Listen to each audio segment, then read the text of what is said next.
Olá, tudo bem? Seja muito bem-vindo a mais um dia, a mais um encontro, a mais uma celebração. Só que esse não é um dia qualquer, esse é o dia de encontro com o Senhor, é o dia de louvar, de adorar em comunidade, em família e receber uma palavra que vem do coração dele para o nosso coração. Então vamos fechar os nossos olhos, vamos orar e vamos pedir a Deus que de fato possa ser sobrenatural esse momento que nós vamos viver juntos.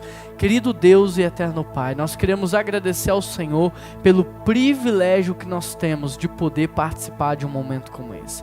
Obrigado, Deus, por esse encontro. Obrigado porque nós somos livres e vivemos num país livre e a gente tem acesso à oportunidade, Pai. Ó Deus, ajusta o nosso coração e a nossa mente para que nós possamos estar presentes de corpo, alma e espírito, que nós possamos estar 100% aqui, Pai. E que nós possamos cantar prestando atenção nas letras, que nós possamos entender a palavra e deixar a palavra alcançar o nosso coração sem distrações, que nós possamos viver esse momento e esse encontro. E é por isso que nós oramos em nome de Jesus. Amém. Vamos adorar o nosso Deus? Vamos lá?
Eu era órfão, hoje eu sou filho.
Pai me adotou,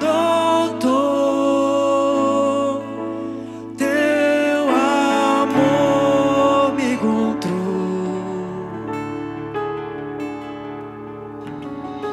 Eu era órfão e hoje sou filho. Mais uma vez, o Pai me adotou. O Pai me adotou, teu amor me encontrou.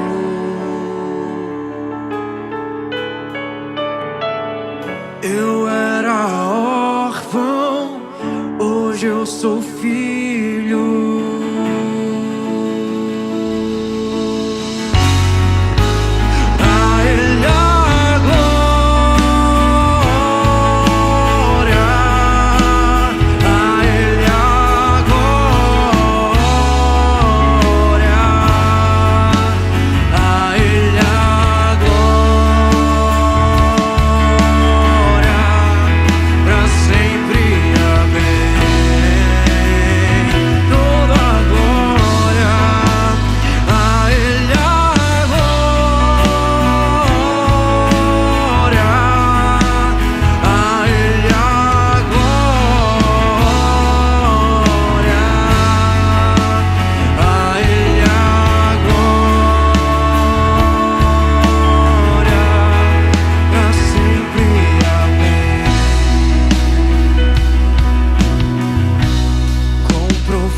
Das riquezas, o saber e o conhecer de Deus.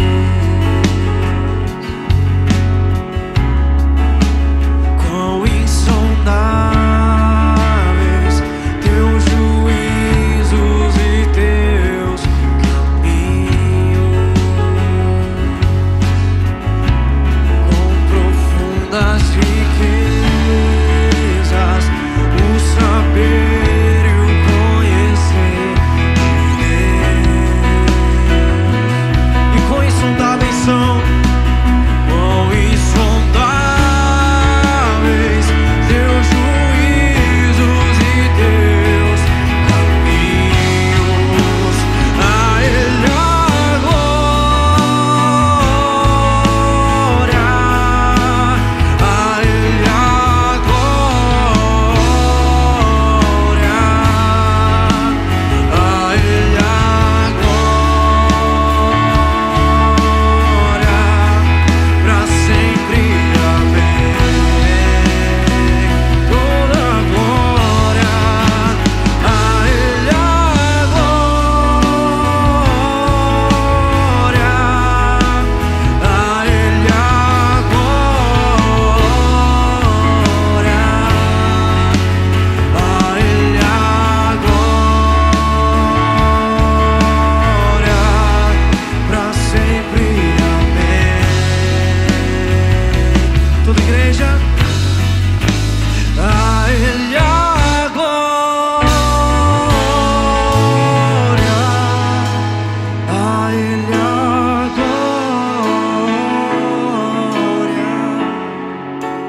a Ele a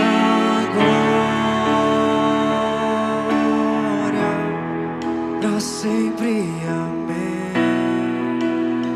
Mais uma vez, adore ao Senhor no seu lugar. A Ele a glória,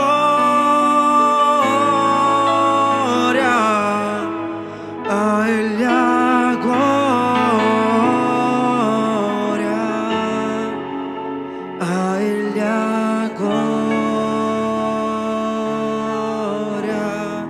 pra sempre. Amém.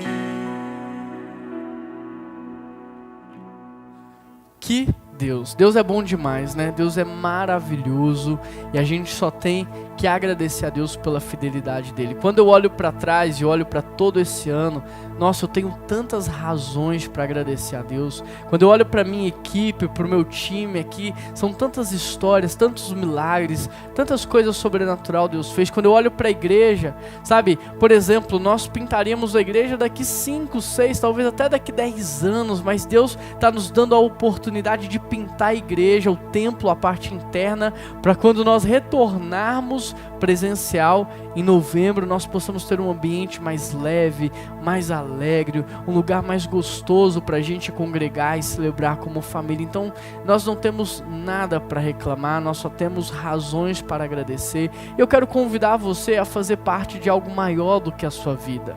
Eu quero convidar você a fazer parte de algo muito maior do que um dia você sonhou e imaginou. Eu quero chamar você para fazer parte daquilo que Deus está fazendo no nosso meio e na nossa cidade. Por isso a sua contribuição, muito mais do que um ato de gratidão a Deus, é uma forma de você participar, é uma forma de você contribuir. Por exemplo, quando você voltar em novembro e ver a igreja toda pintada, você vai poder falar assim: eu fiz parte disso, eu ajudei.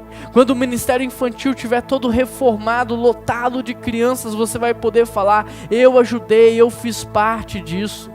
Então eu quero convidar você a muito mais do que agradecer a Deus através do seu dízimo, da sua oferta, a contribuir, a fazer parte daquilo que Deus está fazendo no nosso meio. Então você pode fazer isso através deste código de QR Code. Basta você abrir a câmera do seu celular, apontar para ele, vai aparecer um link, você clica nesse link e nesse link você vai abrir um boleto bancário com o valor que você deseja ofertar, ou você pode fazer a sua doação via cartão de crédito. Aqui você tem as contas da igreja Itaú e Bradesco, que você pode fazer uma transferência. Eu posso enviar um pastor para buscar também na sua casa, caso você tenha dificuldades para sair, mas não deixe de fazer parte, não deixe de participar de fato, contribuir, abençoar, porque Deus nos abençoa para que nós sejamos uma bênção, que você possa ser uma bênção no dia de hoje. Vamos lá? Enquanto a gente canta a próxima canção, todos nós teremos a oportunidade de contribuir e fazer parte. Vamos cantar.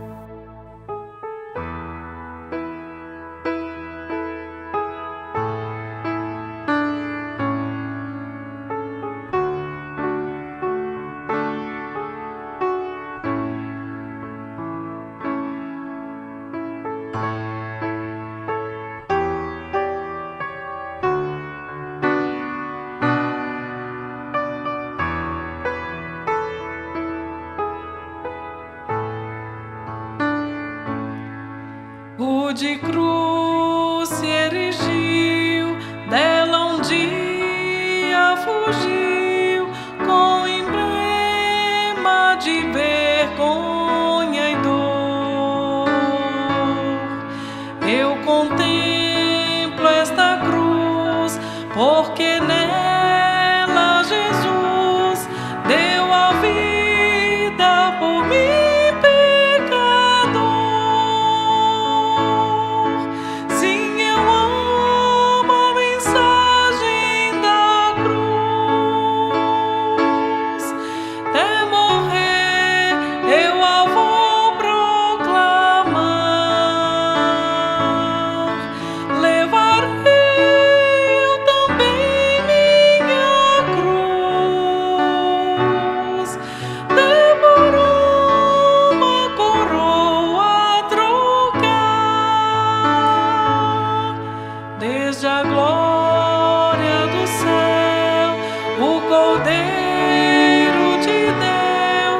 Ao Calvário humilhante baixou.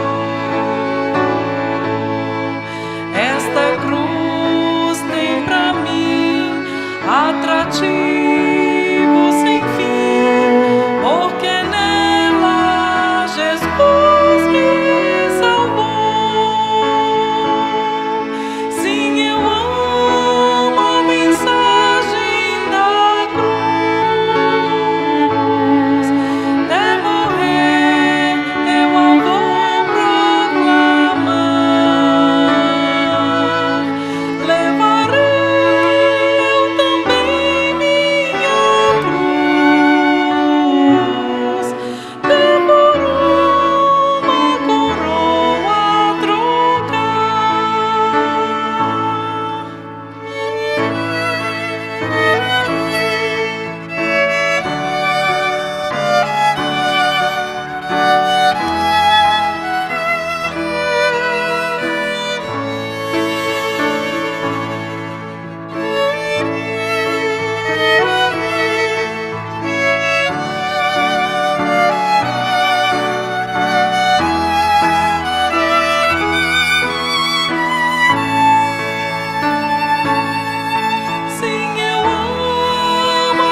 A vida começa em um abrir dos olhos. E quando menos percebemos, começamos a fazer escolhas, umas mais fáceis que as outras. Por exemplo, na hora do confronto, falaremos a verdade ou contaremos uma mentira? Ou mesmo na hora da crise, viveremos pela fé ou iremos murmurar? Seremos obedientes, submissos e honrosos?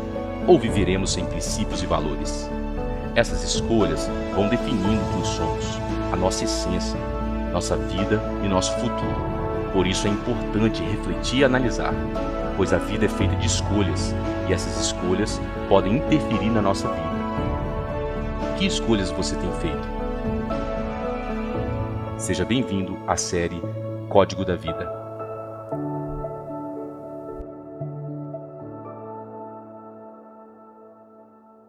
Estamos em uma série de mensagens chamada O Código da Vida.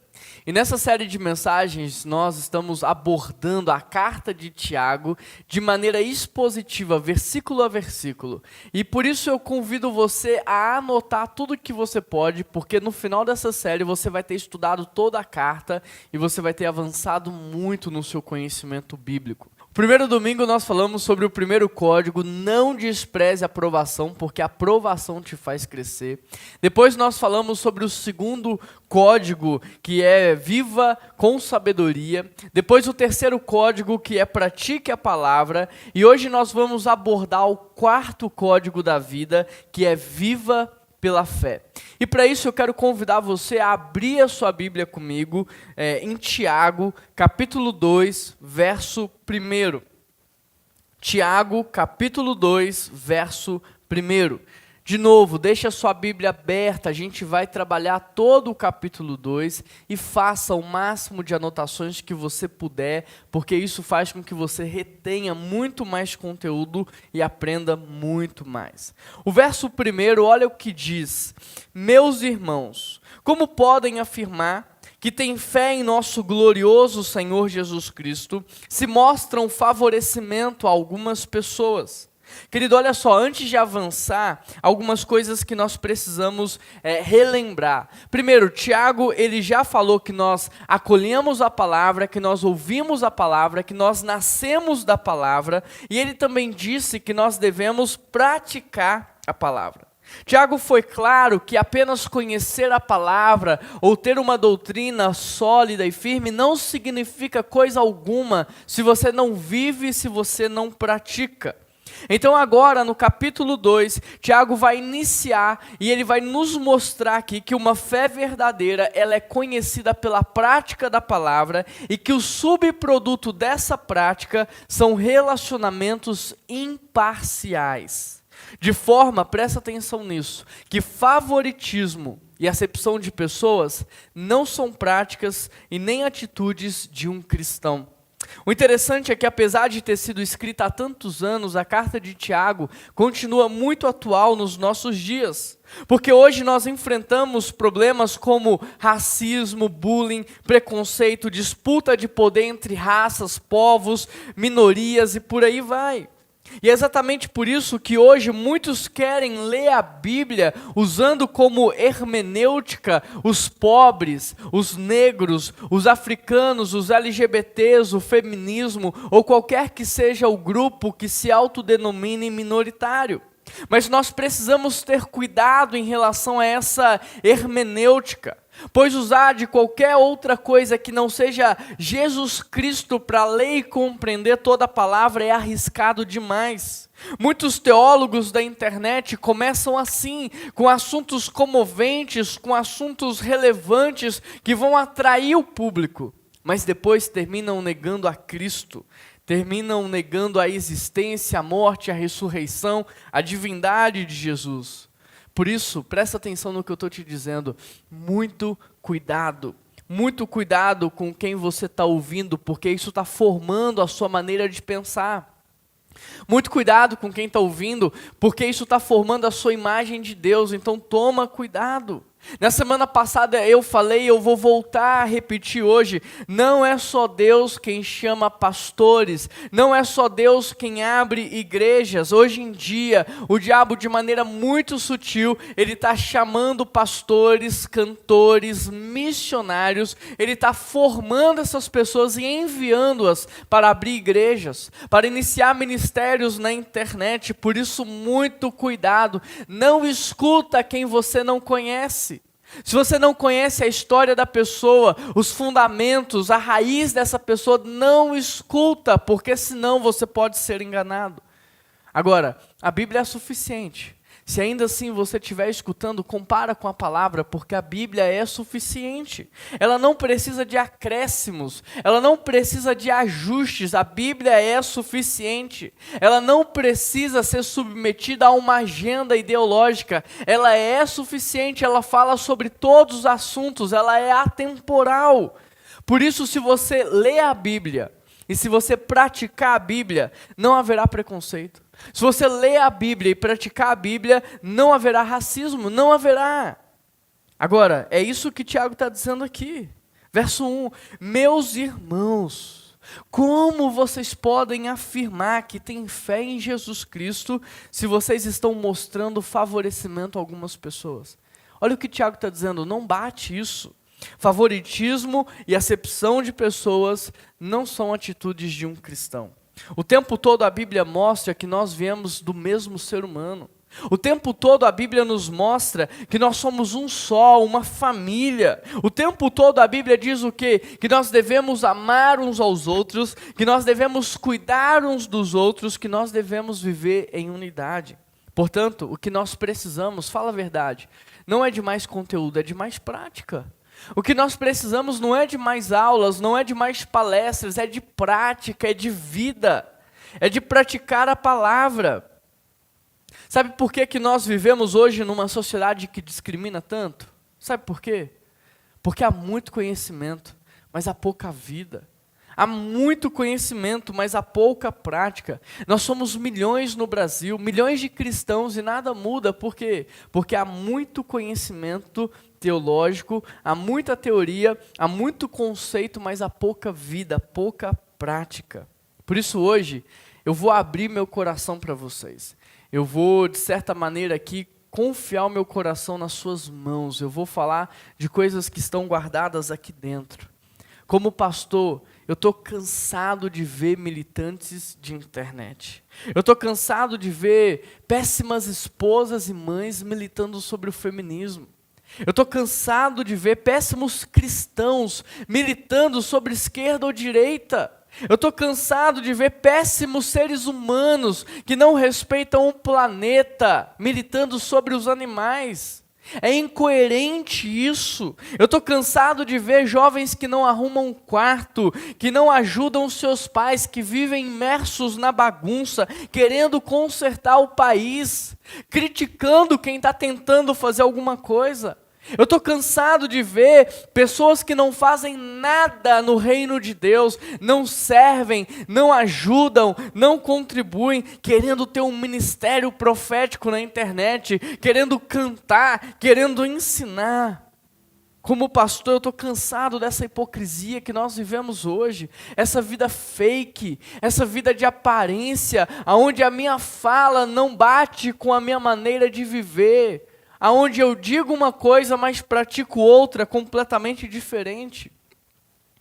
Estou cansado de pessoas que chegam aqui na igreja dizendo, não, eu quero conteúdo, eu quero estudar angiologia, eu quero estudar teologia sistemática, mas você não faz nem devocional na sua casa, nem jejum você faz, você nem ora. Como é que você quer estudar angiologia? Como é que você quer entender escatologia? Me diz, isso é uma incoerência gigantesca. Não dá, é hipocrisia. Como pastor, estou cansado de ver pessoas querendo status dentro da igreja, querendo ser favorecidas, destacadas em relação aos demais. Agora, presta atenção nisso, quem quis destaque entre todos os anjos foi o diabo. Quem quis brilhar mais, ser destacado entre todos foi o diabo, porque Jesus Cristo, sabe o que ele fez? Ele se esvaziou. Ele se humilhou, ele tomou a forma de servo e ele serviu. Percebe? Por isso, sabe do que o mundo precisa hoje? Não é de gente intelectual, tem demais. Tem muito pensador, tem muito filósofo, tem muito teólogo.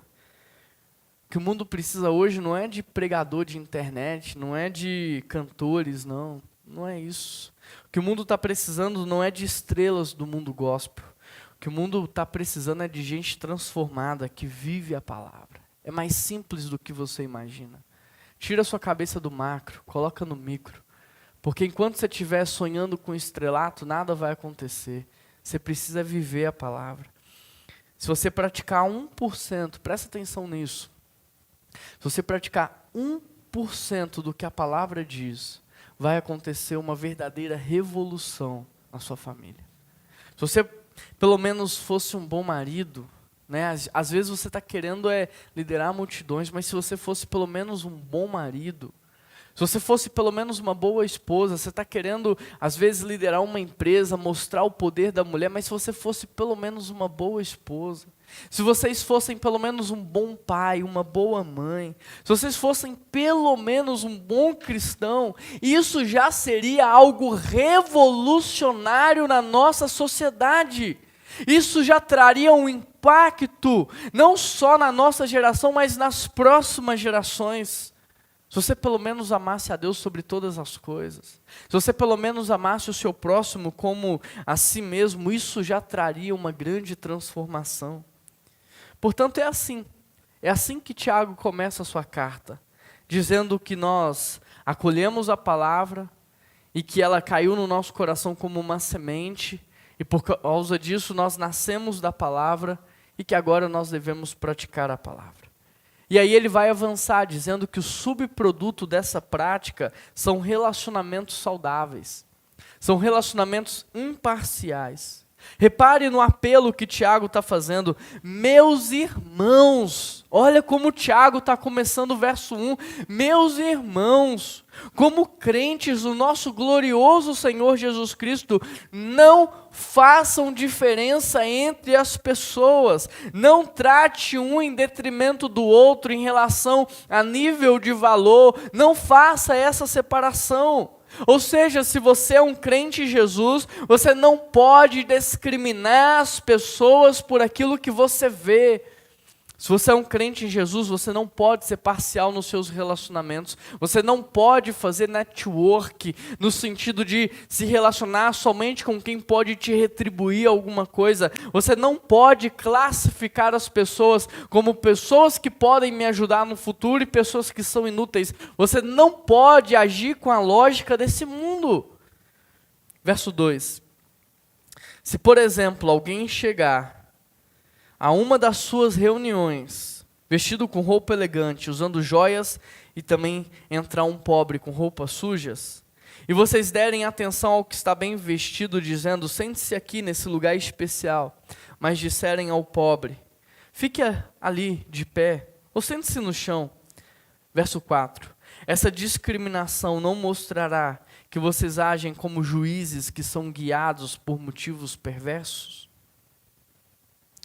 Querido, repare que aqui Tiago vai introduzir um lugar que é muito comum para a gente, sabe qual? As nossas reuniões. Ou seja, o que Tiago está nos mostrando é que a revolução não vai começar lá fora, ela vai começar aqui dentro. Tudo começa em casa, essa foi uma das séries da nossa igreja. Nós também trabalhamos de volta para casa. Por quê? Porque tudo começa aqui, é em casa, é nas nossas reuniões. Se não aprendermos a tratar bem as pessoas aqui, nunca trataremos fora da igreja, fora das reuniões, não será verdade isso. O que não é verdade no nosso meio não será verdade lá fora. Por isso, se você não é um bom filho dentro de casa, você nunca vai ser um bom pai, uma boa mãe. Se você não é uma boa ovelha, um bom servo, você nunca vai ser um grande líder. A segunda coisa que Tiago nos mostra aqui é que quando nós tratamos as pessoas por aquilo que vemos, nós nos portamos como juízes. E o fato de nos portarmos assim demonstra o quão distantes estamos do verdadeiro juiz. E é por isso que essa primeira parte do capítulo 2 é conhecida como teste da fé. Porque aqui, na sua forma de tratar as pessoas, nós saberemos se você é um crente verdadeiro ou se você é um impostor. A sua forma de lidar com as pessoas, a gente vai saber se você nasceu de novo ou não. Querido, talvez você tenha aprendido isso na sua casa, com seus pais. Talvez a geração que você nasceu fosse uma geração que discriminava. Talvez você tenha aprendido isso de berço. Mas uma vez que você conheceu a Jesus Cristo, uma vez que você nasceu de novo, você não pode mais continuar assim. Afinal, as coisas velhas se passaram e eis que tudo se fez novo. E o Evangelho não faz de você 5% melhor do que você era antes, não. Ele faz de você uma nova criatura. E se eu e você servirmos ao verdadeiro juiz, não podemos assumir o seu papel. Ou seja, quem somos nós para atribuir ou retirar o valor das pessoas? Me diz, quem você pensa que é para dizer quem vale e quem não vale? Quem tem mais valor e quem tem menos valor? Quem você pensa que é? Portanto, quando tratamos as pessoas de forma diferente, de acordo com o que vemos, nós usurpamos do papel de Deus. Nós tiramos Deus do trono e queremos tomar o seu lugar, assumindo uma postura de juiz. E mais errado do que isso é que julgamos com base no que vemos. Portanto, todas as vezes que nós julgamos alguém pela cor da pele, pelos traços, pelas roupas ou pela quantidade de bens, nós estamos julgando mal. Os critérios estão errados e ninguém deveria ser medido com base nessas coisas. O que Tiago está dizendo é que nós não somos juízes e as pessoas não devem ser medidas dessa forma. O que Tiago está dizendo é que nós não temos critérios suficientes para validar a nossa sentença. Por isso, todos devem ser tratados com amor e respeito. Todos, todos. Não são aqueles que podem te retribuir, não. Todos. E se isso não era uma verdade antes, tem que ser uma verdade agora. Porque você não vai ter desculpa, eu não sabia. Você não vai poder usar essa desculpa. A palavra foi revelada ao seu coração. Verso 5. Ouçam, meus amados irmãos. Não foi Deus que escolheu os pobres desse mundo para serem ricos na fé? Querido, presta atenção nisso. Se Deus escolheu aqueles que julgamos como menos favorecidos para herdarem o reino de Deus, quem você pensa que é para discriminá-los ou destratá-los? Agora, entenda algo. Se eles são herdeiros de Deus, quem é que disse que eles são menos favorecidos? Deus os escolheu para serem herdeiros do seu reino. Por isso, se nós somos filhos de Deus, se nós andamos na luz, se nós temos comunhão com o Pai, se tudo isso é verdade, então as nossas práticas devem estar de acordo com a vontade dEle. E a vontade dEle é que as pessoas sejam tratadas com amor e respeito. Verso 8. Sem dúvida, vocês fazem bem quando obedecem à lei do reino, conforme dizem as Escrituras, ame o seu próximo como a si mesmo. É como se Tiago estivesse dizendo aqui, olha, presta atenção, o rico que destrata o pobre está errado, mas o pobre que odeia o rico está errado também. O branco que discrimina o negro está errado, mas o negro que discrimina o branco para fortalecer a sua imagem está errado também. O hétero que discrimina o homossexual está errado, mas o homossexual que quer esvaziar o valor do hétero para se sobressair também está errado. É como se Tiago estivesse dizendo, olha, não existe esse papo de minorias. Esse papo de minoria é consequência do pecado, é fruto do pecado, isso não está dentro do reino, isso não faz parte da vontade de Deus. Para Deus não existe minorias, para Deus existe famílias, em uma família não existe minoria. Querido, não seja enganado pelo diabo. Quanto mais nós falamos de minorias, mais nós promovemos outros povos que vão se chamar de minoria. Quanto mais nós fomentamos esse assunto, mais vai surgir novas minorias. É verdade ou não é? Porque se não fosse verdade, esse problema já teria sido resolvido há muitos anos. Mas não acaba. A cada dia surge um novo povo, uma nova classe. A cada dia surge alguém dizendo que é minoria. Ou seja, toda vez, presta atenção nessa lógica, que uma minoria se levanta para lutar, ela oprime o outro lado a ponto de tentar torná-lo minoria. A ponto de fazer com que ele desapareça do mapa. É ou não é assim que acontece? É uma luta entre classes. Por isso, presta atenção. Nós não resolvemos a questão do racismo supervalorizando os negros em detrimento dos brancos.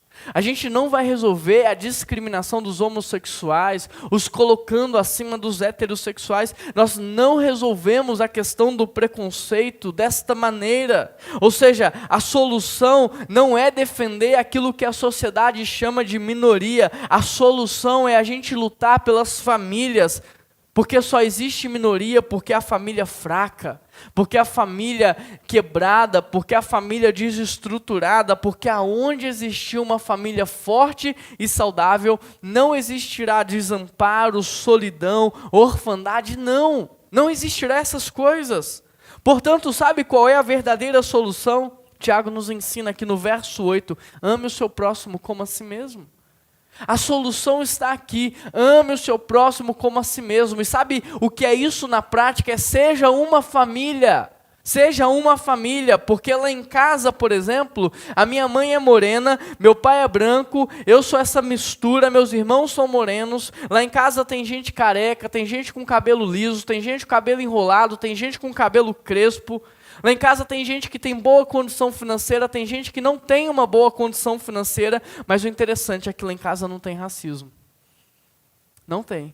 Lá em casa não tem minoria, não tem discriminação, não tem solidão, não tem desamparo, não tem orfandade. Por quê? Porque é amor, porque é a família. Percebe? Ou seja, na família, ninguém é medido pela aparência. Sim ou não? Na família, ninguém é medido pela utilidade, sim ou não? Na família, as pessoas são acolhidas, são abraçadas, são cuidadas, são direcionadas. O que nós precisamos entender é que toda luta de classe, toda luta de minoria, toda luta de gênero, toda luta de raça, toda luta, qualquer que seja ela, não promove igualdade, paz e nem reconciliação. Toda luta promove separação. Toda luta separa, divide, humilha. A luta sempre coloca o vencedor contra o perdedor e o perdedor querendo se vingar do vencedor. Isso não muda. É um ciclo vicioso que está sendo repetido há milhares de anos.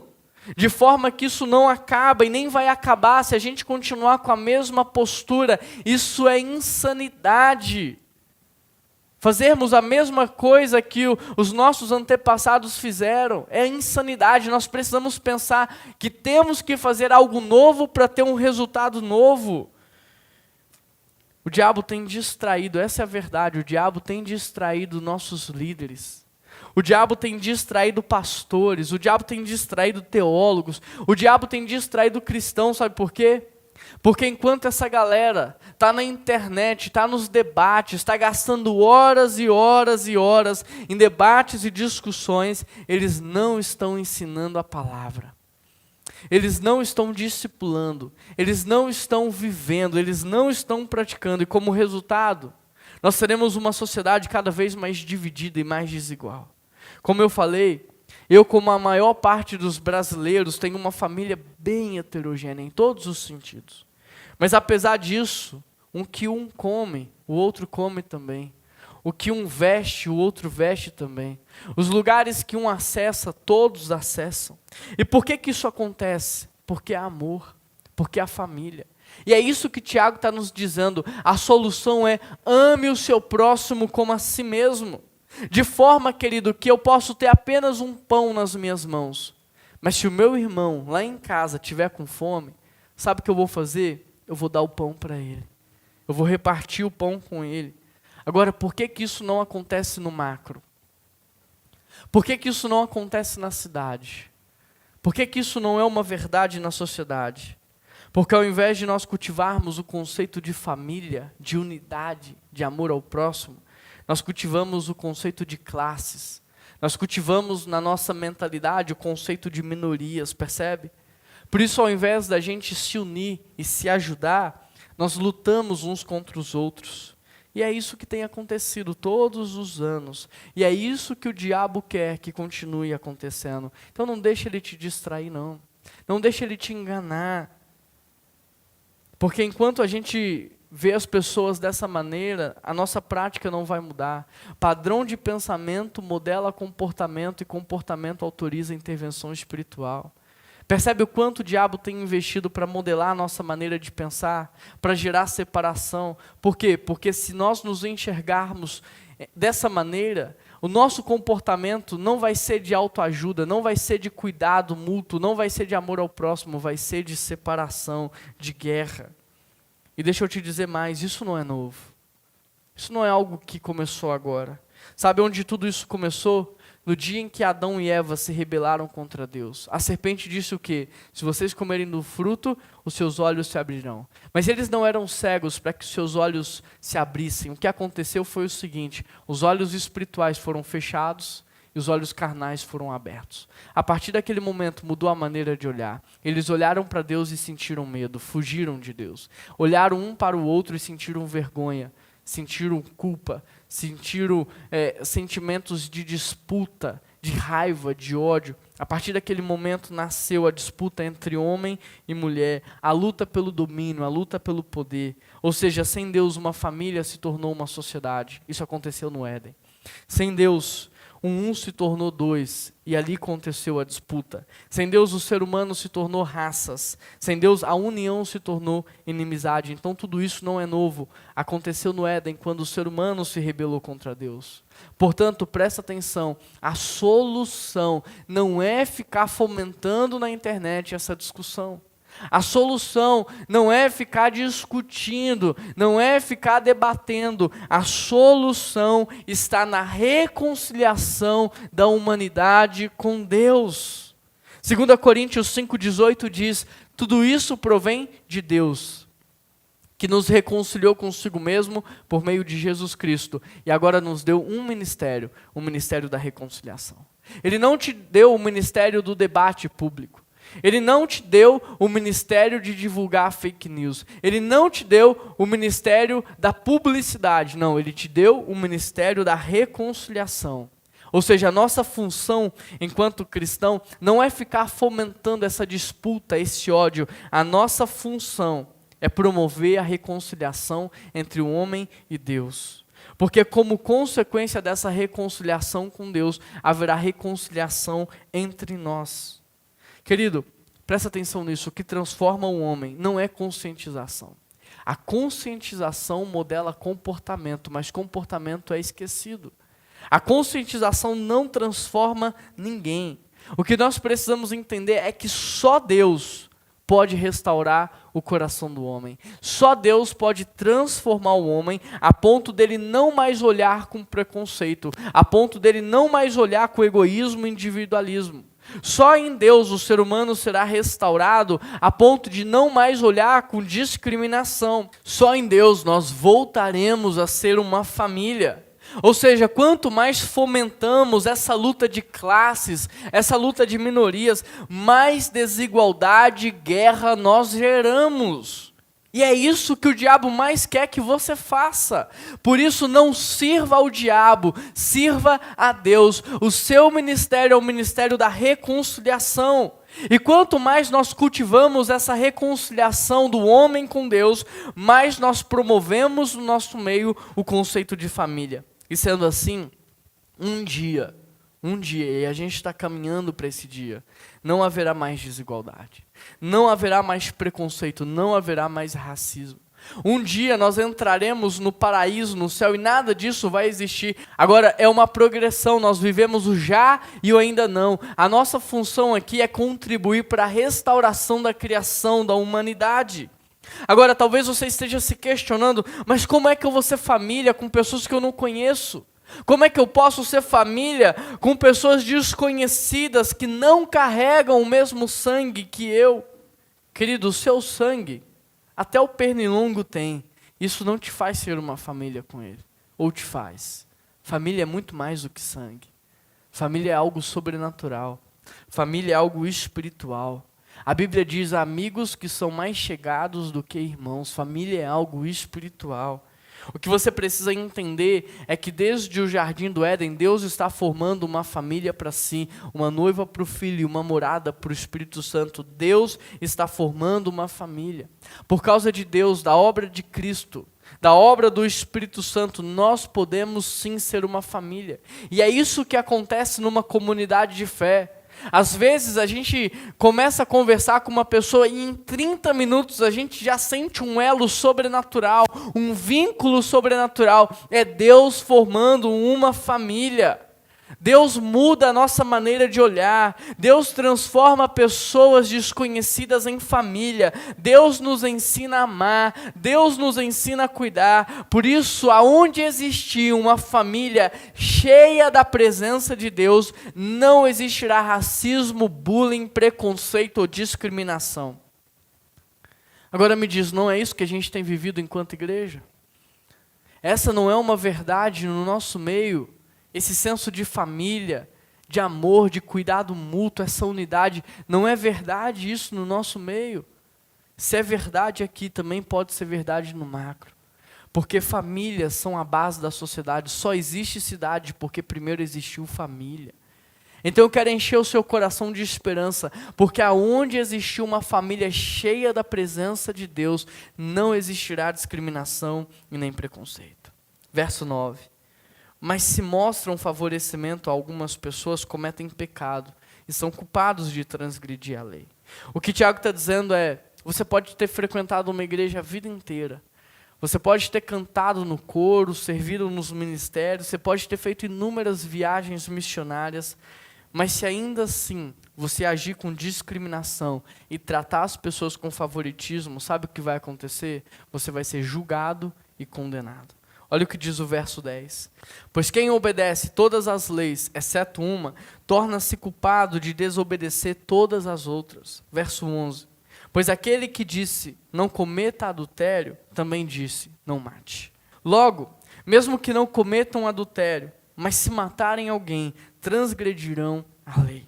O que Tiago está dizendo aqui é que tudo que Deus disse está interligado. Não está em partes, não está separado. Tudo que Deus falou e ensinou está interligado. Ou seja, não tem como você obedecer em partes. Não tem como você praticar uma parte sem praticar a outra. Se você pratica apenas uma coisa, você não está praticando o todo. É isso que Tiago está nos ensinando. Não tem como você falar que ama a Deus se você não ama o seu próximo. E não tem como você falar que ama o seu próximo se você não ama a Deus. Uma coisa não funciona sem a outra. Não tem como você falar que ama a Deus se você não pratica a palavra. E não tem como você amar o seu próximo se você é interesseiro, se você é egoísta, individualista. Percebe? A Bíblia está interligada e ela está amarrada. Portanto, ou você está andando na luz, ou você está andando nas trevas. Não tem um meio termo. Ou você é filho de Deus, ou você não é filho de Deus. Ou você é cristão, ou você não é. Não tem como você obedecer as palavras em parte. Não tem como você falar assim, não, isso aqui eu vou seguir, mas isso eu não vou seguir. Isso aqui serve para mim, isso aqui eu não concordo. Não tem como. Se você está fazendo isso, significa que você está em rebeldia, você está desobedecendo a Deus. Você não é um servo bom, fiel e obediente. Verso 12. Portanto, em tudo que disserem e fizerem, lembre-se que serão julgados pela mesma lei que os liberta. Tiago aqui nos mostra que tudo que nós falamos, tudo que nós pensamos e tudo que nós fazemos, por mais que não pareça, é visível para Deus. E um dia nós prestaremos contas de todos os nossos sentimentos, pensamentos, emoções, falas e ações. Verso 13. Não haverá misericórdia para quem não tiver demonstrado misericórdia. Mas, se forem misericordiosos, haverá misericórdia quando forem julgados. Da mesma forma, lá em Mateus está escrito assim, pois com o critério com que julgardes, sereis julgados. E com a medida que usardes para medir os outros, igualmente medirão a vós. Por isso, deixa eu lhe perguntar, como é que você tem medido as pessoas? Com graça e misericórdia? Ou você tem medido as pessoas com base naquilo que você vê? Como é que você reage ou age em relação às pessoas? Você é generoso, gracioso, misericordioso com elas? Ou você é duro, ríspido, mesquinho, ignorante? Você é misericordioso ou não? Como é que você trata as pessoas? Com interesse ou com graça? Em resumo, todas as vezes que nós fazemos acepção de pessoas, nós criamos uma nova minoria. Mas todas as vezes que aceitamos as pessoas, que acolhemos as pessoas como parte da nossa família e cuidamos delas, nós acabamos com a luta de classes e raças. Verso 14. Do que adianta, meus irmãos, dizerem que têm fé, se não a demonstram por meio das suas ações? Acaso esse tipo de fé pode salvar alguém? Verso 15. Se um irmão ou irmã necessitar de alimento e roupa, e vocês disserem, até logo, e tenha um bom dia, aqueça-se e coma bem, mas não lhe derem alimento nem roupa, em que isso ajuda? 17. Como veem, a fé por si mesmo, a menos que produza boas obras, está morta. Verso 18. Mas alguém pode argumentar, uns têm fé, outros têm obras. Mostra-me a sua fé sem obras, e eu, pelas minhas obras, te mostrarei a minha fé. Bom, se a primeira parte do capítulo é conhecida como teste da fé, então a segunda parte do capítulo é conhecida como a consequência desse teste. Porque a segunda parte do capítulo vai falar de uma fé morta. E o que é uma fé morta? De acordo com o texto, uma fé morta é uma fé teórica. Ou seja, eu sei quem Deus é. Eu sei que Ele existe, eu sei que Ele reina, eu sei o que Ele está fazendo na humanidade, eu sei que Ele é poderoso, eu sei o que Deus quer que eu faça, mas tudo fica aqui, no campo da teoria, da imaginação. Uma fé morta, de acordo com o texto, é uma fé intelectual, ou seja, eu sei tudo sobre a fé. Eu sei o que a fé significa, eu sei o que significa a fé nas línguas originais, eu conheço as histórias de fé, eu conheço os heróis da fé, eu sei tudo sobre a fé, mas está tudo aqui, no campo do conhecimento. De acordo com o texto, uma fé morta é uma fé emocional.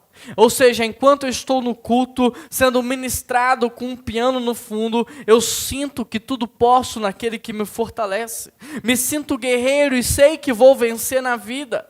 Enquanto o tecladista toca, eu quero mudar o mundo e vencer a minha vida de pecado. Mas quando o culto acaba e eu volto para casa, eu faço tudo o que eu não deveria fazer. De acordo com o texto, uma fé morta é uma fé que não produz nada.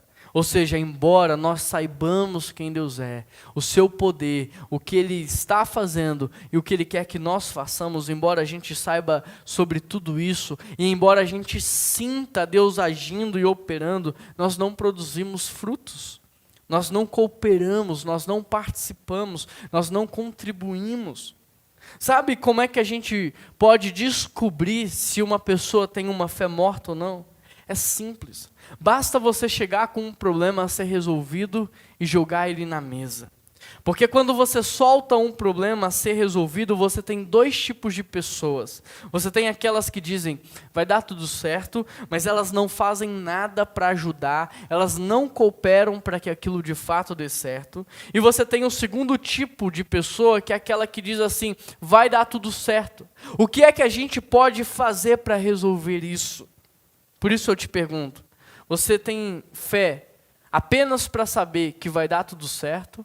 Ou a sua fé não só te faz saber que vai dar tudo certo, como te coloca em ação para que de fato dê tudo certo? Que tipo de fé é a sua? É a fé da consciência, da concepção? É a fé do conhecimento, da intelectualidade? Ou a sua fé é aquela que te coloca em ação? Porque olha o que diz o verso 19. Você diz que crê em um único Deus. Muito bem, até os demônios creem nisso e tremem de medo. O interessante é que uma fé morta é a fé que os demônios têm. Ou seja, presta atenção nisso. Eles sabem que Deus existe. Eles sabem o tamanho do poder de Deus. Eles conhecem a vontade de Deus. E mesmo assim, eles não fazem nada de bom. Eles não praticam o bem. Por isso eu te pergunto, que tipo de fé é a sua? É uma fé morta? É a fé dos demônios, que apenas sabe que apenas tem consciência, mas não faz nada? Ou a sua fé é viva e santa porque ela te coloca em ação? Que tipo de fé é a sua? Verso 20. Quanta insensatez! Vocês não entendem que a fé sem obras é inútil? Quanta insensatez! Verso 20. Vocês não entendem que a fé sem obras é inútil? Verso 21. Não lembram que o nosso antepassado Abraão foi declarado justo por suas ações quando ofereceu seu filho sobre o altar?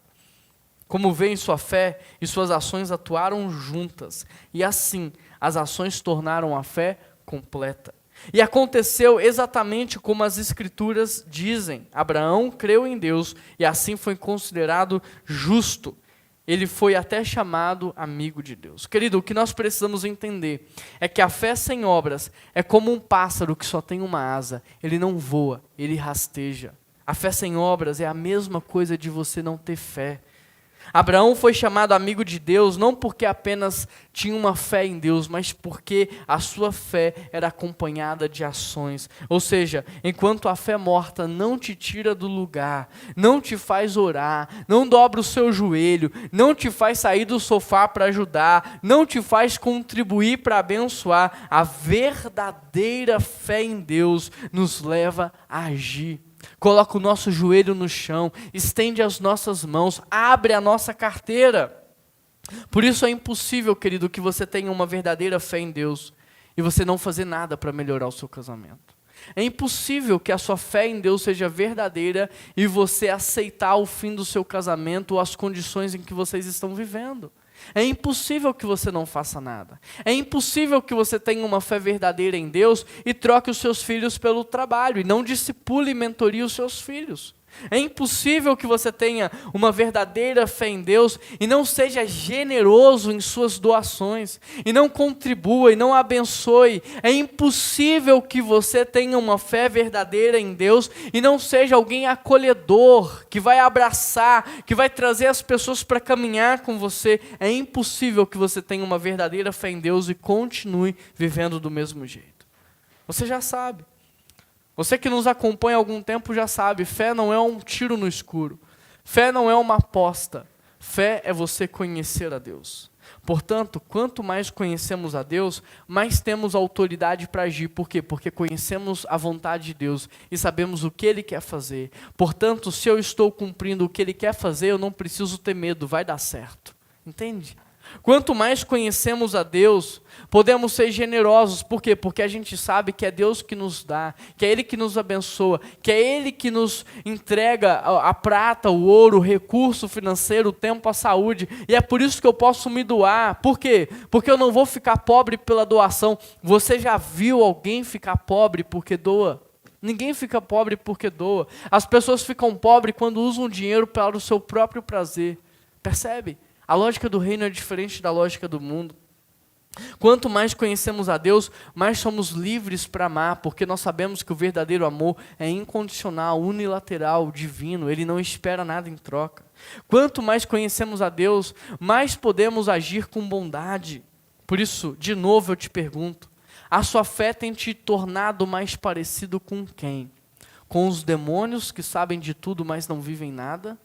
Ou com os filhos de Deus, com os heróis da fé? A tua fé tem te tornado inimigo de Deus, ou por causa da sua fé você tem sido chamado de amigo de Deus, representante de Deus, enviado de Deus? A tua fé faz de você um preguiçoso, ou ela faz de você um resolvedor de problemas? Verso 24. Vejam que somos declarados justos pelo que fazemos, e não pela fé. Versículo 24, presta atenção. Somos declarados justos pelo que fazemos e não apenas pela fé. Versículo 25. Raabe, a prostituta, é outro exemplo.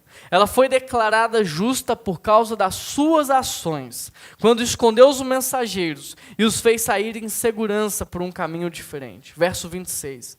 Assim como o corpo sem fôlego está morto, também a fé sem obras está morta. Querido, presta atenção nisso. Nós não fomos salvos pelas obras, mas pela fé. Mas uma vez que nós somos salvos pela fé, agora nós somos chamados a fazer boas obras. Nós não somos salvos pelas obras, mas para fazer boas obras. Por isso, a fé sem obras é morta. O subproduto da sua fé é a prática, são as obras. Está dando para entender? Então vamos recapitular. Tiago, no capítulo 2, nos ensina a respeito da fé. O capítulo inteiro, ele está tratando da fé. Na primeira parte, ele está testando a nossa fé, dizendo que um verdadeiro cristão não faz acepção de pessoas, não discrimina pessoas, mas é acolhedor e respeita a todos. Depois ele faz um comparativo entre a verdadeira fé e a fé dos demônios. Ou seja, uma pessoa que faz acepção de pessoas e não pratica o bem, tem a mesma fé que os demônios têm. Mas uma pessoa que trata todos com respeito, com amor e faz o bem para todos, esse sim tem uma fé verdadeira. Por isso, querido, olha só, Abraão foi considerado justo e amigo de Deus porque a sua fé o levou à ação. Raabe foi declarada justa porque a sua fé em Deus a levou à ação. Agora eu te pergunto, o que a sua fé em Deus tem te levado a fazer? Comprar uma televisão nova? É isso? Fazer um curso para ganhar mais dinheiro? É isso? O que a sua fé em Deus tem te levado a fazer? Gastar horrores numa harmonização facial, numa cirurgia plástica, nos seus próprios prazeres, trocando de carro todo ano, é isso que a sua fé tem te levado a fazer? Porque eu não sei se essa é uma fé verdadeira. Eu não sei. Eu estou te perguntando isso porque, como igreja, nós precisamos abrir novas células. Nós precisamos abrir novas casas para que mais pessoas conheçam Jesus e tenham a vida transformada. Nós precisamos abrir várias células, uma em cada bairro, pelo menos da nossa cidade, para que casamentos sejam restaurados, para que pessoas sejam curadas. E a pergunta que eu te faço é, você tem fé para dizer, eis-me aqui? Eu quero, envia-me a mim, Deus me usa. Porque se você tiver, está aparecendo aqui o número de WhatsApp da nossa igreja, manda uma mensagem dizendo, eu quero abrir a minha casa, ou eu quero liderar uma célula online. Você vai receber o treinamento, nós vamos te ajudar, nós vamos te capacitar. O que a sua fé tem te levado a fazer? Por exemplo, eu preciso reformar todo o ministério infantil. Nós precisamos aumentar o espaço do Ministério Infantil para receber muitas crianças e para poder apresentar para elas o plano da salvação para que elas cresçam no caminho certo. Nós precisamos de um Ministério Infantil que vai trabalhar a família por completa, ensinando os pais a discipular os seus filhos, mas para isso eu preciso de recursos para investir no Ministério Infantil. O que a sua fé tem te levado a fazer? Você tem fé para nos ajudar, para contribuir com esse projeto? Para ser generoso com esse projeto? Nós também estamos montando uma ONG chamada Amor que Serve, que vai fortalecer as famílias em vulnerabilidade social, que vai resgatar pessoas que estão vivendo uma vida na imundície, que não tem mais dignidade. Nós queremos restaurar na vida dela o protagonismo e devolver para ela o protagonismo da vida. Nós queremos capacitá-la para que ela conquiste os seus próprios recursos. O que a sua fé te leva a fazer? Você quer se envolver com esse projeto? Você quer nos ajudar apadrinhando a nossa ONG mensalmente com um valor para que a gente consiga potencializar esse trabalho e alavancar para alcançar mais pessoas? O que a sua fé tem te levado a fazer? Porque a fé sem obras é morta. Eu não sei se você sabe ou não, mas nós estamos montando na PIB um centro de formação profissional em mídias sociais, designer gráfico, fotografia, filmagem e edição. Nós queremos dar profissão para adolescentes, para jovens que não têm sonhos, que não têm projetos, para que eles não vivam a vida ganhando um salário mínimo, mas para que eles possam alcançar maiores oportunidades e serem usados por Deus e repartir isso com muitas outras pessoas. Mas eu preciso comprar muitos computadores para que a gente consiga receber a nova geração e dar essa profissão para eles. Eu preciso investir em computadores. Você quer nos ajudar, quer contribuir com isso? Se você quer fazer uma oferta para o Ministério Infantil, para a ONG, ou para o centro de formação profissional, aqui está aparecendo um código de QR Code, aqui está as contas bancárias da igreja. Você pode fazer no cartão de crédito, pode gerar um boleto, ou aqui você pode fazer transferência.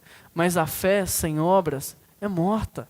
O que a sua fé tem te levado a fazer? Viver para os seus próprios prazeres ou morrer para que haja vida na sociedade? Entenda isso. A fé não é para que eu coma. A fé é para que a gente possa comer. A fé não é para que eu seja. A fé é para que nós sejamos. A fé não é para que eu tenha. A fé é para que nós tenhamos. Que a sua fé em Jesus coloque os seus joelhos no chão, as suas mãos estendidas para ajudar o próximo. Amém? Vamos orar? Deus, eu quero te agradecer por essa palavra. Quero te agradecer porque a tua palavra ela é viva, ela é poderosa. Eu quero te agradecer porque a tua palavra ela não volta vazia sem cumprir o propósito pela qual ela foi enviada. E Deus, em nome de Jesus, que o Senhor possa, através do teu Espírito Santo, avivar a nossa fé, para que nós possamos sair dessa condição de morte espiritual e para que nós possamos alcançar uma condição de maturidade espiritual. Que nós não tenhamos a fé dos demônios, mas que nós tenhamos uma fé viva e poderosa que nos faz ser justos e amigos de Deus. Que nós sejamos reconhecidos pela cidade como amigos de Deus. Que todas as vezes que nós adentrarmos na igreja, no trabalho, na faculdade, as pessoas possam olhar e dizerem, ali vai um amigo de Deus. Ali está um representante de Deus nessa terra. Ali está alguém que ama como Deus ama, que cuida como Deus cuida, que acolhe como Deus acolhe, que reparte como Deus reparte. Essa é a minha oração. E é em nome de Jesus que nós oramos. Amém. Alguma vez você já teve aquele pensamento assim, puxa vida, eu queria era recomeçar do zero? Puxa vida, eu queria passar uma régua e recomeçar e começar tudo de novo. Já pensou nisso? Se você já pensou nisso ou está pensando agora, eu gostaria de te dar um grande presente. Mas olha, esse presente é exclusivo para você que começou a participar dos nossos encontros. Aponta a sua câmera de celular para esse código de QR Code ou dá uma olhada no primeiro link aqui na nossa descrição. Clica nele, você vai ser direcionado para uma conversa de WhatsApp do nosso número. E aí sabe o que vai acontecer? Você vai escrever assim, ó, recomeço, você vai nos enviar e aí eu faço questão de te enviar um presente muito especial, tá bom? Um grande abraço, que Deus te abençoe e eu te vejo em breve.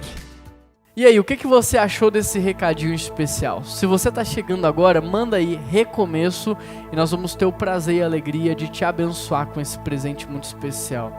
Bom, quero te pedir um favor, para todo mundo na verdade. Se você está aqui e foi abençoado, deixa um like nesse vídeo, quero ver todo mundo dando like agora aqui. Assina o nosso canal, compartilha essa mensagem nos grupos de WhatsApp, porque dessa maneira a gente vai alcançar muitas pessoas e abençoar muitas pessoas.